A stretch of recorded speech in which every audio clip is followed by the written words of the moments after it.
अगर आप अमेरिका में परमानेंट रेजिडेंसी यानी कि ग्रीन कार्ड हासिल करना चाहते हैं तो EB-5 इन्वेस्टर वीजा एक सबसे डायरेक्ट और एक सबसे पावरफुल ऑप्शन है। लेकिन अभी एक बड़ा अपडेट आया है। अपडेट के अनुसार यूएस स्टेट डिपार्टमेंट ने अनाउंस किया है कि फाइनेंशियल ईयर 2025 का EB-5 अनरिजर्व्ड कोटा पूरी तरह से भर चुका है। इसका मतलब है कि अब इस साल के लिए एम्बेसीज और जो कॉन्सुलेट है वो EB-5 अनरिजर्व्ड वीजा इशू नहीं करेंगी। नए वीजा नंबर्स अब 1 अक्टूबर 2025 से ही अवेलेबल होंगे। तो आज के इस वीडियो में हम आपको EB-5 कैटेगरी के बारे में बताने वाले हैं। बताएंगे कि कोटा कैसे डिवाइड होता है, इंडियन इन्वेस्टर्स के लिए इसका क्या असर है और ये भी बताएंगे कि आगे की स्ट्रैटेजी क्या होनी चाहिए। हाय, हेलो, नमस्ते, मैं हूं नेहा आपके साथ और आप देख रहे हैं NBT टेक। तो भाई बेसिक से शुरू करते हैं और जानते हैं सबसे पहले कि EB-5 जो कैटेगरी है वो है क्या। EB-5 कैटेगरी को एम्प्लॉयमेंट क्रिएशन वीजा भी कहा जाता है। इसका मकसद है यूएस इकोनॉमी में फॉरेन इन्वेस्टमेंट को लाना और नई नौकरियां क्रिएट करना। तो देखिए, इसमें ना इन्वेस्टर को दो चीजें करनी होती है। सबसे पहली चीज की मिनिमम $8 लाख इन्वेस्ट करना होता है किसी रूरल या फिर हाई अनएम्प्लॉयमेंट एरिया में। इसके अलावा कम से कम 10 फुल टाइम जॉब्स क्रिएट करना पड़ता है, वो भी किसके लिए? यूएस वर्कर्स के लिए, यानी कि जो यूएस के नागरिक हैं उनके लिए नौकरियां क्रिएट करनी पड़ती है। इसके बदले क्या होता है कि जो इन्वेस्टर हैं वो अपने स्पाउस और बच्चों को यूएस का ग्रीन कार्ड दिला सकते हैं।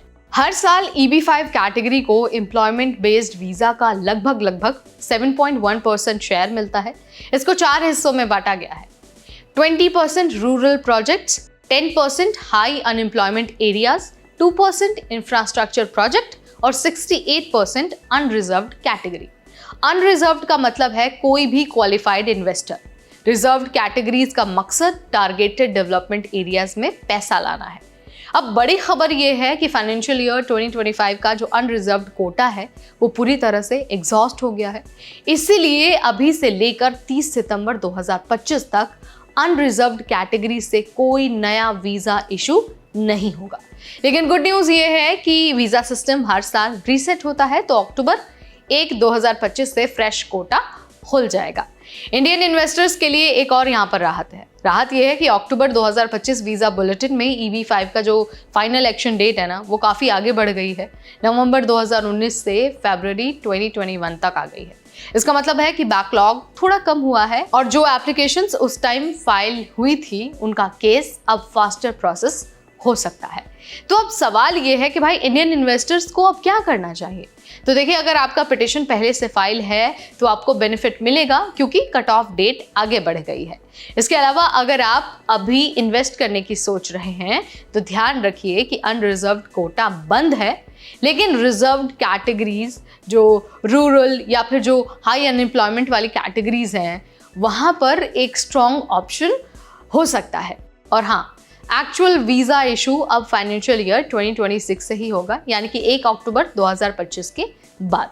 इसीलिए स्ट्रैटेजी ये है कि अभी प्लानिंग और फाइलिंग करिए ताकि जैसे ही नया कोटा खुले आपका केस रेडी हो जाए। तो भाई समरी अगर मैं आपको बताऊं, सम अप करने की अगर यहाँ पर कोशिश करूं तो EB-5 अभी भी ग्रीन कार्ड पाने का सबसे डायरेक्ट और सबसे फास्ट ट्रैक तरीका है, लेकिन कोटा लिमिटेशन को समझना और स्मार्ट स्ट्रैटेजी बनाना ये बहुत ज़रूरी है। अगर आप सीरियस इन्वेस्टर हैं तो सही प्रोजेक्ट चूज करना और प्रॉपर लीगल गाइडेंस लेना बहुत इंपॉर्टेंट है, क्योंकि इन्वेस्टमेंट बड़ा है और गलती की कॉस्ट हैवी पड़ सकती है। तो यहाँ पर मैंने आपको सारी चीज़ें बता दी, डिटेल में बता दिया है कि कैसे जो EB-5 कैटेगरी का लिमिटेशन है वो आ गया है और अब 30 सितंबर तक कोई भी EB-5 कैटेगरी में नया वीज़ा इशू नहीं होगा। इसके अलावा ये भी बता दिया है कि ये जो EB-5 कैटेगरी है कैसे काम करती है, आपको कितना इन्वेस्टमेंट करना पड़ता है और किस हिसाब से आपको बेनिफिट मिलता है। तो वीडियो अगर आपको पसंद आए तो इसे लाइक और शेयर करना बिल्कुल ना भूलें। ऐसे अपडेट्स के लिए stay tuned to NBT take.